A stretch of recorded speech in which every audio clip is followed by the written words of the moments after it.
বন্ধুরা, আজকে আমার বাড়ির রেসিপি চিকেন কষা। এটা সানডে স্পেশাল। আমি এটা লুচি পরোটা দিয়ে খাওয়ার জন্যই বানাবো। এর জন্য আমি নিয়ে নিয়েছি 1 কেজি চিকেন। এর মধ্যে দিয়ে দিলাম লবণ, হলুদ আর দিয়ে দিলাম সর্ষের তেল। এবার চিকেনের সাথে খুব ভালো করে এগুলো মিশিয়ে নেব। আমি আজকে চিকেনটা ভেজে রান্না করব। যেহেতু আমি চিকেন কষা বানাবো, তাই জন্য চিকেনটাকে ভেজে নেব। এই যে খুব ভালো করে মিশিয়ে নিলাম। এইভাবে তোমরা মেখে নেবে। এবার আমার কি কি লাগবে আমি দেখিয়ে দিই। আমি নিয়েছি পেঁয়াজ কুচি, নিয়েছি আলু আর 2টো পেঁয়াজ রসুন একসাথে বেটে নিয়েছি, আর জিরে বাটা, আদা বাটা, লঙ্কা বাটা। এবার কড়াইতে তেল দিয়ে দিলাম। তেলটা গরম হলে আমি দিয়ে দিলাম তেজপাতা। তেজপাতাটা একটু পোড়া পোড়া হলে এর মধ্যে আমি চিকেনগুলোকে ভেজে নেব। এবার দিয়ে দেব চিকেন। এইভাবে চিকেন ভেজে রান্না করলে খুব টেস্ট হয়। আমি 2বারে চিকেনটা ভাজবো, সব চিকেন একসাথে ভাজা যাবে না। এই যে এইভাবে তোমরাও ভেজে নেবে। একদিন ভেজে রান্না করে দেখো, আমি যেভাবে রাঁধছি খুব টেস্ট হয়। এই যে আমার একবারে ভাজা হয়ে গেছে, আবার আমি বাকি চিকেনটাও দিয়ে দিলাম। এবার এই বাকি চিকেনগুলোও ভেজে নেব, সেম প্রসেস।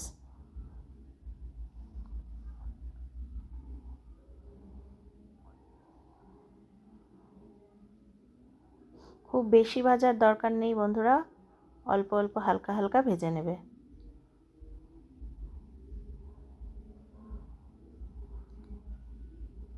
এই যে আমার সব চিকেন ভাজাটা শেষ। এইবার আমি কড়াইতে আবার তেল দিয়ে দিয়েছি। এর মধ্যে আমি দিয়ে দিলাম কেটে রাখা আলু। এই আলুগুলোকে আমি লাল লাল করে ফ্রাই করে নেব।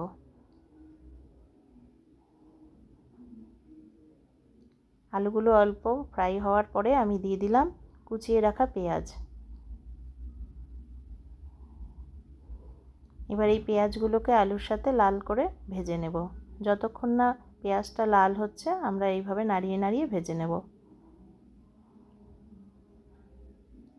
এই যে দেখো, পেঁয়াজগুলো অলরেডি লাল হয়ে গেছে। এইবার আমি দিয়ে দিলাম ওই পেঁয়াজ রসুনের পেস্টটা। এই পেস্টটাও ওই সব একসাথে ভাজতে হবে, যাতে কাঁচা গন্ধটা পেঁয়াজের চলে যায়। এই যে এইভাবে নাড়িয়ে নাড়িয়ে ভেজে নিতে হবে।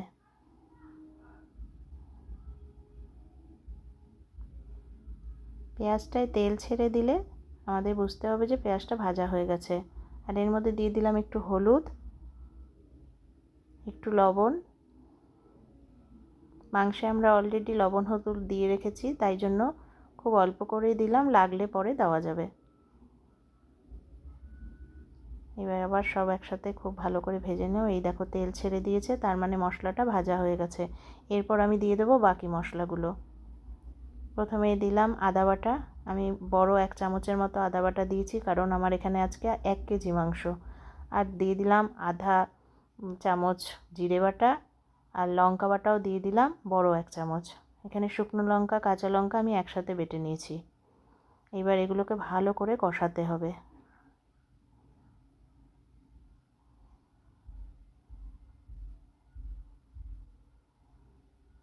এই মশলাগুলো ভাজা হলে এরপর আমি দিয়ে দেব এই যে ভেজে রাখা চিকেনগুলো।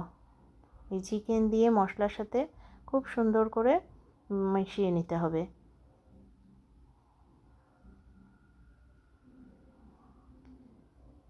আমরা তো সবাই জানি যে চিকেন থেকে জল বেরোয়, তাই এই যে ভালো করে মিশিয়ে নেবে। এই দেখো অলরেডি জল বেরোনো শুরু করে দিয়েছে। এবার আমরা কতক্ষণ কষাবো, যতক্ষণ না জলটা শুকিয়ে যায়। এই যে আমার কষানো হয়ে গেছে, জলও অনেকটা শুকিয়ে গেছে। এইবার আমি দিয়ে দেব গরম জল। আমি কিন্তু যে কোনো মাংসেই গরম জল ব্যবহার করি, তোমরাও করবে, দেখবে টেস্টটা খুব ভালো হয়। এই যে আমি এখানে অল্প জল দিয়েছি, কারণ চিকেন আমার আগেই ভাজা, তাই আধ সেদ্ধ হয়েই আছে। আলুটা সেদ্ধ হওয়ার জন্যই আমি জলটা দিলাম। এটা যেহেতু আমি কষা রান্না করব, তাই খুব অল্প করে জল দিয়েছি। এবার একটু ঢেকে দিলাম যাতে বাকি সব সেদ্ধ হয়ে যায়। 10 মিনিট পরে আমি ঢাকা খুলে দেখলাম যে আমার চিকেন অনেকটাই হয়ে গেছে। এই ঝোলটাও অনেকটাই শুকিয়ে এসছে। এটা গা মাখা হবে, কারণ এটা চিকেন কষা। এইভাবে বানিয়ে দেখবে, রুটি পরোটার সাথে খুব ভালো যায়। আর নামানোর আগে দিয়ে দিলাম আমি ছোট 1 চামচের ওই গরম মশলা।